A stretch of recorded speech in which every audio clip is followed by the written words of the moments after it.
حتى إذا جاءتهم رسلنا يتوفونهم قالوا أين ما كنتم تدعون من دون الله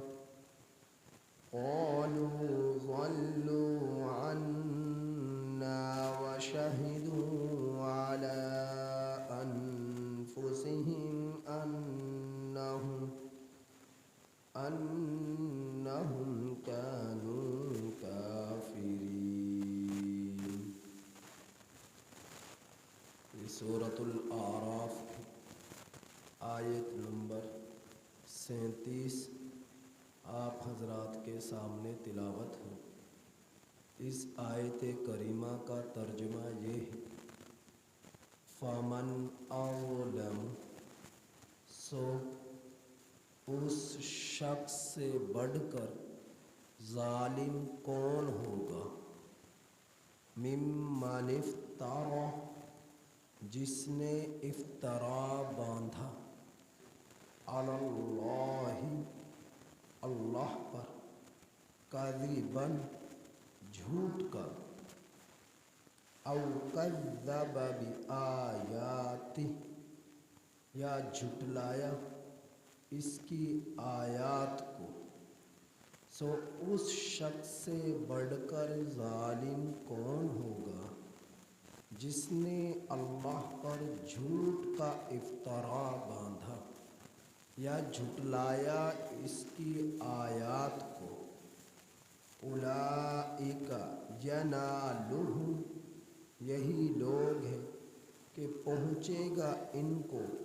نصیبہم، ان کا حصہ، من الکتاب، جو کتاب میں لکھا ہوا ہے، حتی اذا جاءتہم، یہاں تک کہ جس وقت ان کے پاس آ پہنچیں گے، رسولنا،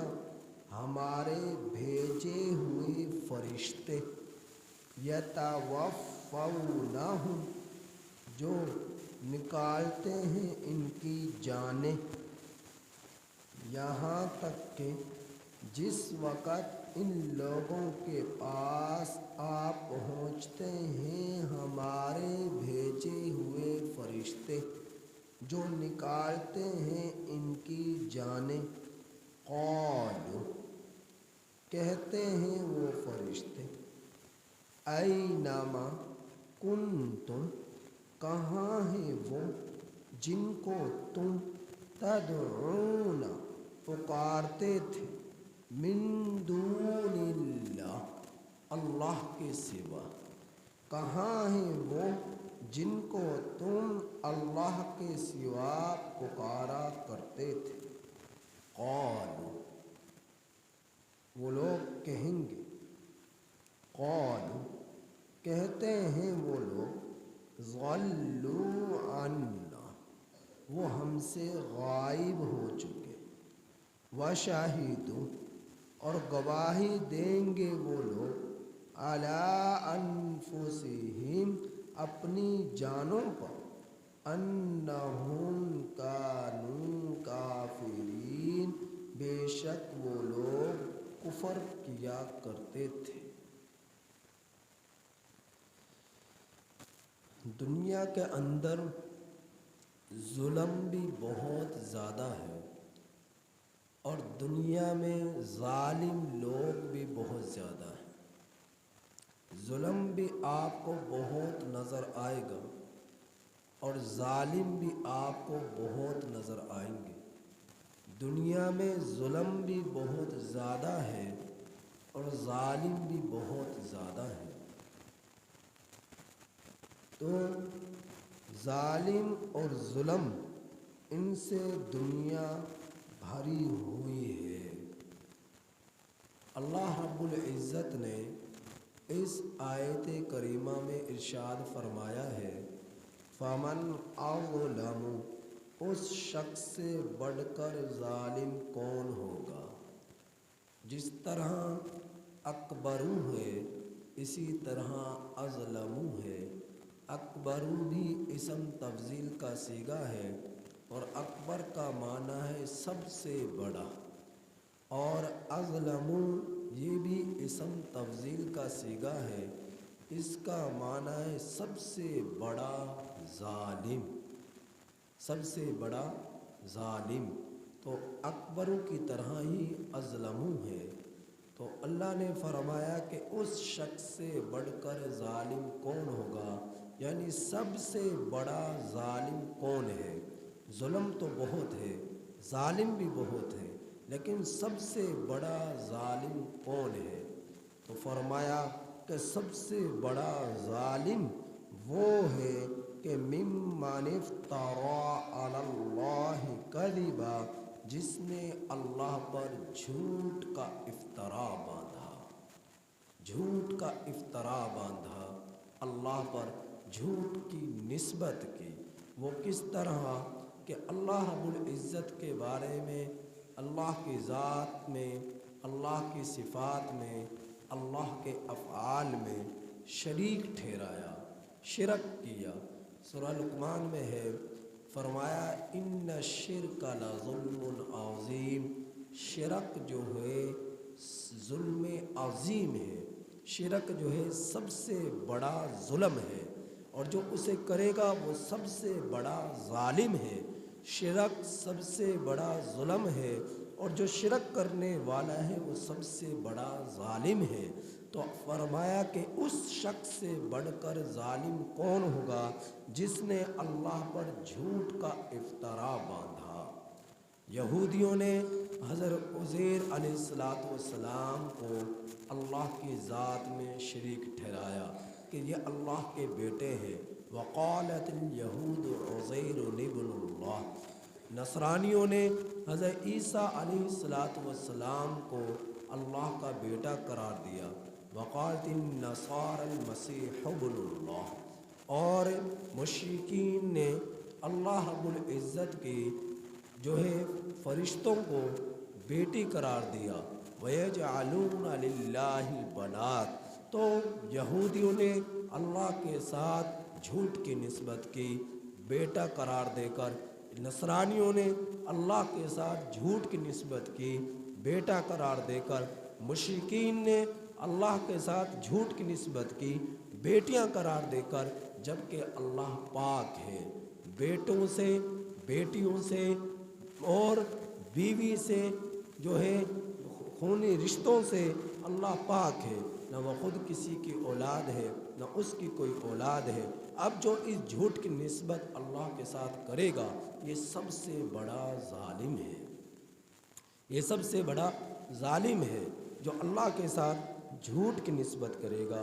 اللہ حدیث قدسی ہے، فرمایا اللہ رب العزت فرماتے ہیں، حدیث قدسی اسے کہا جاتا ہے کہ جو اللہ رب العزت کا میسج ہو، الفاظ نبی کے ہوں، اللہ رب العزت پیغام دے رہے ہوں اور الفاظ نبی کے ہوں، اسے حدیث قدسی کہا جاتا ہے۔ جو اللہ رب العزت براہ راست کچھ بات ارشاد فرما دے نبی کریم صلی اللہ علیہ وسلم کی وساطت سے، اور وہ قرآن میں نہ ہو لیکن اللہ رب العزت کی بات ہو، جس طرح قرآن اللہ کا کلام ہے، تو اسے حدیث قدسی کہا جاتا ہے۔ تو حدیث قدسی ہے، اللہ رب العزت فرماتے ہیں کہ آدم کی اولاد میرے ساتھ اولاد کی نسبت قرار دیتی ہے، حالانکہ اسے زیب نہیں دیتا کہ میرے ساتھ اولاد، یعنی آدم کی اولاد مجھے گالی دیتی ہے، حالانکہ اسے زیب نہیں دیتا کہ وہ مجھے گالی دے۔ اللہ رب العزت فرماتے ہیں کہ آدم کی اولاد آدم مجھے گالیاں دیتی ہے، حالانکہ اس کے لیے مناسب نہیں ہے کہ وہ مجھے گالیاں دے۔ اور پھر فرمایا کہ اولاد آدم میرے ساتھ جھوٹ کی نسبت کرتے ہیں، حالانکہ اس کے زیب نہیں دیتا کہ وہ مجھے جھٹلائے، میری تکذیب کرتی ہے، حالانکہ اسے زیب نہیں دیتا کہ وہ میری تکذیب کرے۔ اس کے لیے مناسب نہیں ہے کہ وہ میری تکذیب کرے۔ تو گالیاں کس طرح دیتی ہے کہ وہ اللہ کے ساتھ اولاد کی نسبت کرتی ہے، اور اولاد کی اللہ کے ساتھ نسبت کرنا اللہ کو گالیاں دینا ہے۔ جس طرح کہ آج دنیا میں کسی کے سے کہہ دیا جائے کہ یہ تیری اولاد نہیں، حالانکہ حقیقت میں اسی کی اولاد ہے، کہ یہ تیری اولاد نہیں ہے، تو یہ اسے گالی دینا ہے۔ اور اس جس سے کہا جا رہا ہے کہ تیرا یہ باپ نہیں، اسے یہ گالیاں دینا ہے۔ تو فرمایا کہ اولاد آدم مجھے گالیاں دیتی ہے، حالانکہ اس کے لیے مناسب نہیں کہ اولاد میرے ساتھ اولاد کی نسبت کر کر مجھے گالیاں دے۔ اور پھر فرمایا کہ اولاد آدم مجھے جھٹلاتی ہے، حالانکہ اس کے لیے مناسب نہیں ہے کہ وہ میری تکذیب کرے، مجھے جھٹلائے۔ تو فرمایا وہ کس طرح؟ وہ اس طرح کہ یہ لوگ بعثت بعد الموت کا انکار کرتے ہیں کہ موت کے بعد دوبارہ زندہ اٹھایا جائے گا، اس بات کا انکار کرتے ہیں۔ تو یہ گویا کہ اللہ کی تکذیب کرنا ہے، جبکہ حقیقت یہ ہے کہ اللہ رب العزت ضرور بضرور اٹھائے گا، موت کے بعد ضرور بضرور وہ زندہ کرے گا، حساب لے گا، اور اللہ رب العزت فیصلے فرمائے گا جنت کے یا جہنم کے، اور اعمال اس کی زندگی بھر کے سامنے کرے گا، کیا کچھ وہ دنیا کا اندر کر آیا ہے۔ تو اولاد آدم کے لیے مناسب نہیں کہ اللہ کے ساتھ اولاد کی نسبت کرے، اولاد آدم کے لیے مناسب نہیں کہ اللہ کو جھٹلائے، اللہ رب العزت کی تکذیب کرے، کہ موت کے بعد کی زندگی کا ہی انکار کر بیٹھے، جبکہ حقیقت یہ ہے کہ میں ضرور ان کو زندہ کروں گا۔ تو اللہ رب العزت نے فرمایا او کذب بآیاتی، یا اس نے جھٹلایا اس کی آیات کو، کہ اللہ رب العزت کے ساتھ جھوٹ کا افترا باندھ کر اس نے سب سے بڑا ظلم کیا، اور پھر اللہ کی آیات کو جھٹلا کر اس نے دوسرا بڑا ظلم کیا کہ اللہ کی آیات کی تکذیب کرتا ہے، اللہ کے آیات کی تکذیب کرتا ہے، کہ موت کے بعد کی زندگی کا انکار کر دیا کہ کوئی مجھے زندہ نہیں کرنے والا۔ تو یہی بات کہی تھی کافروں نے کہ جب ہم ہڈیاں ہو جائیں گے، ہماری ہڈیاں بوسیدہ ہو جائیں گی، جسم ریزہ ریزہ ہو جائے گا، تو کون ہمیں اس طرح زندہ کر سکے گا، پہلے کی طرح انسانوں جیسا بنا سکے گا، سانسیں دے سکے گا، اسی طرح ہڈیوں پر کھال اور گوشت جو ہے گودا چڑھا سکے گا۔ تو انہوں نے یہ بات کہی تھی، اللہ نے فرمایا میں زندہ کروں گا۔ جو پہلی مرتبہ زندہ کر سکتا ہے، دوسری مرتبہ زندہ کرنا اس کے لیے بہت آسان ہے۔ منہا خلقناکم وفیہا نعیدکم ومنہا نخرجکم تارۃ اخری، یہیں سے تمہیں نکالا تھا، یہیں پر تمہیں لوٹاؤں گا، پھر اسی زمین سے تمہیں زندہ کر کر دوبارہ کھڑا کروں گا۔ تو یہ اللہ رب العزت نے فرمایا ہے، اور یہ اللہ کا وعدہ سچا ہے، اور اللہ اپنی بات میں جھوٹا نہیں ہے۔ تو فرمایا اولئک ینالہم نصیبہم من الکتاب، یہی لوگ ہیں ان کو پہنچے گا ان کا حصہ من الکتاب، جو کتاب میں لکھا ہوا ہے، جو دنیا کا اندر اچھے اعمال کریں گے، دنیا کا اندر اچھے کام کریں گے، اللہ ضرور ان کو ان کی جزا دے گا، اور جو دنیا کے اندر برے کام کریں گے اللہ کا عذاب انہیں دنیا میں بھی ذلیل کرے گا، اللہ کا عذاب انہیں موت کے بعد بھی ذلیل کرے گا، قبر میں بھی ان پر پھٹکار ہوگی، دنیا میں بھی ان پر پھٹکار ہوگی۔ یہ اللہ کا وعدہ ہے، اللہ کے قرآن میں لکھا ہوا ہے کہ بدبختوں کے لیے اللہ کی طرف سے غضب پڑنے والا ہے، بدبختوں پر اللہ رب العزت کی ناراضگی ہے، بدبختوں پر، کافروں پر، مشرکوں پر، نافرمانوں پر اللہ کا عذاب ہے۔ دنیا میں وہ جو ہے ذلت کا شکار ہوں گے، اور قیامت تک ان پر ذلالت پڑے گی، اور قبر میں ان پر پھٹکار پڑے گی، اور جہنم کے ایندھن وہ بنیں گے۔ تو اللہ تعالیٰ نے فرمایا حتیٰ اذا جاءتہم رسلنا، یہاں تک کہ جب ان کے پاس پہنچتے ہیں ہمارے بھیجے ہوئے فرشتے، سیغہ ماضی کا ہے، لیکن ماضی کا سیغہ لا کر یہ بتلا دیا، یہ یقینی بات ہے، یعنی اس طرح جس طرح کہ یہ ہو چکا ہے، تو یقیناً اللہ بعثت بعد الموت، یعنی موت کے بعد دوبارہ تمام کائنات کے لوگوں کو دوبارہ زندہ کرے گا اور ان سے حساب کرے گا۔ یہ ایسا ہے جیسا کہ ہو چکا، یعنی اتنا یقینی ہے یہ بات، اتنی یقینی ہے یہ بات کہ ایسا ہو کر رہے گا۔ تو سیغہ ماضی لا کر اس کے یقینی ہونے پر دلالت کر رہے ہیں یہ الفاظ، تو فرمایا حتیٰ اذا جاءتہم رسلنا، یہاں تک کہ جب ان کے پاس آ پہنچتے ہیں ہمارے بھیجے ہوئے فرشتے، یتوفونہم، تو نکالتے ہیں ان کی جانیں، تو وہ فرشتے کہتے ہیں اینما کنتم تدعون من دون اللہ، کہاں ہیں وہ جن کو تم اللہ کو چھوڑ کر پکارا کرتے تھے، اللہ کو چھوڑ کر غیر کی عبادت کیا کرتے تھے، ان کو مشکل کشا اور حاجت رواں مانا سمجھتے تھے اور انہی کے سامنے پیشانی ٹیکا کرتے تھے، اللہ کے ربوبیت میں تم شریک کیا کرتے تھے، تو کہاں ہیں وہ، لاؤ ان کو، بلاؤ ان کو، پکارو ان کو۔ تو اس وقت یہ لوگ کہیں گے قالوا، کہیں گے کیا کہیں گے، ضلوا عنا، وہ تو ہم سے غائب ہو گئے، پتہ نہیں وہ کہاں چلے گئے، پتہ نہیں وہ کہاں چلے گئے۔ تو کچھ ہوگا حقیقت تو وہ ہوتے، تو جب حقیقت ہی کچھ نہ تھی اور انہوں نے اپنے رب کو کہ غضب کے لوگ شکار ہو گئے، رب کے ربوبیت میں شریک ٹھہرا کر، ذات اور صفات اور افعال میں شریک ٹھہرا کر، تو اللہ رب العزت کے دربار میں جب حاضری ہوتی ہے تو اللہ تعالیٰ پوچھتے ہیں بتاؤ کہاں ہیں وہ، تو وہ کہتے ہیں وہ تو ہم سے غائب ہو گئے۔ وَشَهِدُوا، اور گواہی دیں گے وہ لوگ، عَلَىٰ أَنفُسِهِمْ، اپنی جانوں پر، کس چیز کی گواہی، أَنَّهُمْ كَانُوا كَافِرِينَ، کہ بے شک وہ کافر تھے، وہ کفر کیا کرتے تھے، اپنی جانوں پر اب خود ہی گواہی دیں گے، لیکن اس وقت گواہی دینے کا کوئی فائدہ نہیں ہوگا۔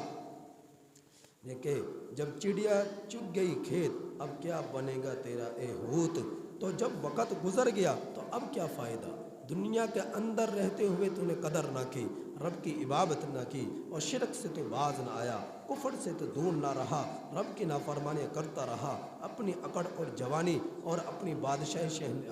عارضی بادشاہت پر تو غرور کرتا رہا، آج تیرے رب نے تیری کرسی چھین لی، تیری بادشاہت چھین لی، تیرا امیر پناہ چھین لیا، تیرا کبیر بنا چھین لیا، تو بڑے شان و شوکت والا تھا، ٹھاٹ باٹ کے تو زندگی گزارا کرتا تھا، آگے پیچھے تیرے نوکر چاکر تھے، لیکن آج تیرا کیا بنے گا جب تو اکیلا اللہ کے دربار میں آ رہا ہے، نہ تیرے کوئی گارڈ ہیں، نہ تیرے کوئی ملازم ہیں، نہ تیرے آگے پیچھے فوج ہے، اب تو اکیلا تنہا اپنے رب کے دربار میں کھڑا ہے، یہاں تجھے کوئی نہیں بچانے والا، یہاں کوئی تیرے کام نہ آنے والا، اب تو تیرے رب کے دربار میں تیرا کیا بنے گا۔ اس وقت یہ جو ہے بے بسی کا کیفیت اختیار کر کر کہے گا کہ یا اللہ دنیا میں ہم کفر کرتے رہے، اب اقرار کرنے کا کیا فائدہ، اب تو اللہ رب العزت کا جو ہے جزا سزا کا فیصلہ کرنے والے ہیں، تو اس وقت اقرار کا کوئی فائدہ نہ ہوگا۔ تو فرشتوں کے ایک جماعت روح کو نکالنے کے لیے آتی ہے، علماء کا اس کے بارے میں اختلاف ہے، علماء کا ایک طبقہ یہ کہتا ہے صرف حضرت اسرائیل علیہ السلام روح نکالتے ہیں، علماء کا ایک طبقہ یہ کہتا ہے نہیں، حضرت اسرائیل علیہ السلام اکیلے نہیں، بلکہ آپ کے ساتھ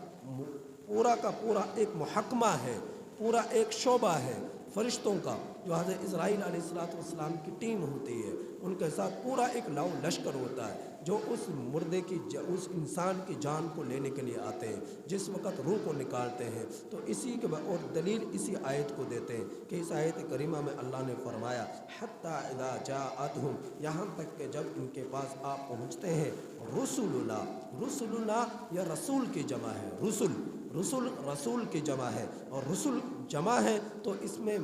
سے مطلب کیا ہوا، بہت سارے فرشتے بھیجے ہوئے وہ آتے ہیں، یتوفونہم، کہ وہ نکالتے ہیں ان کی جانیں، یتوفونا یہ بھی جمع کا صیغہ ہے، رسول یہ بھی جمع کا صیغہ ہے، جس سے یہ بات معلوم ہوئی حضرت اسرائیل علیہ السلام اکیلے نہیں، تنہا نہیں آتے انسان کو روح نکالنے کے لیے، بلکہ بہت بڑی ایک جماعت ہوتی ہے جس کے ساتھ حضرت اسرائیل علیہ السلام آتے ہیں اور اس انسان کے روح کو نکالتے ہیں۔ تو ان آیات کریمہ میں ہمیں یہ سبق دیا گیا کہ اللہ کی ذات کے ساتھ، اللہ کی صفات کے ساتھ، اللہ کے افعال کے ساتھ، اللہ کی ربوبیت کے ساتھ کبھی شریک نہ کرنا، شرک نہ کرنا، اور اللہ کے قرآن کا، اللہ کی آیات کا، نبی کی زندگی کا، نبی کے طریقوں کا، اللہ کی وحدانیت کا، اللہ کی جنت جہنم کا، آخرت کا، بعثت بعد الموت کا کبھی تکذیب نہ کرنا، اللہ کے قرآن کا انکار نہ کرنا،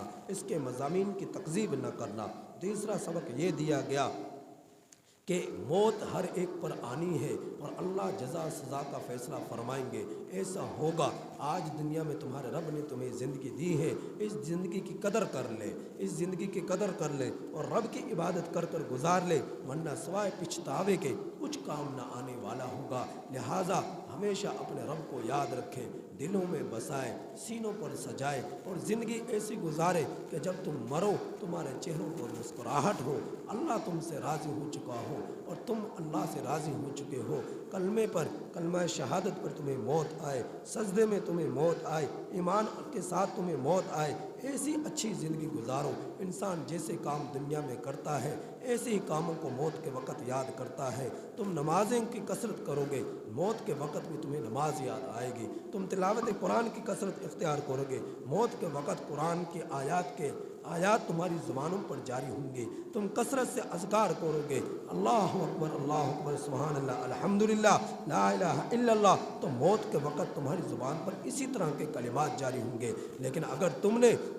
اپنی زندگی کو اللہ کے نافرمانی میں گزارا، دنیا کی طلب میں گزارا، دنیا کے کتے بن کر گزارا، تو اس کی طلب کرتے ہوئے تو پھر کیا ہوگا کہ تمہیں موت بھی وقت بھی مال جائیداد پراپرٹی پلاٹ یہی تمہاری زبانوں پر جاری ہوں گے، اور آخرت کے بارے میں تمہارے زبان پر کوئی ایسے کلمات جاری نہ ہوں گے کہ جس سے تمہاری مغفرت ہو سکے، بخشش ہو سکے اور ایمان کی حالت میں تم مر سکو۔ لہٰذا ہمیشہ اللہ رب العزت ایمان اور سلامتی والی زندگی مانگو۔ یا اللہ موت کے وقت بھی ہمیں ایسی موت دے کہ جب ہمیں موت آئے تو یا اللہ تیرے کلمات، کلمہ شہادت ہماری زبانوں پر جاری ہوں، ایمان کی حالت میں ہمیں موت آئے۔ اللہ سے دعا ہے کہ اللہ تعالی ہمیں اس آیت کریمہ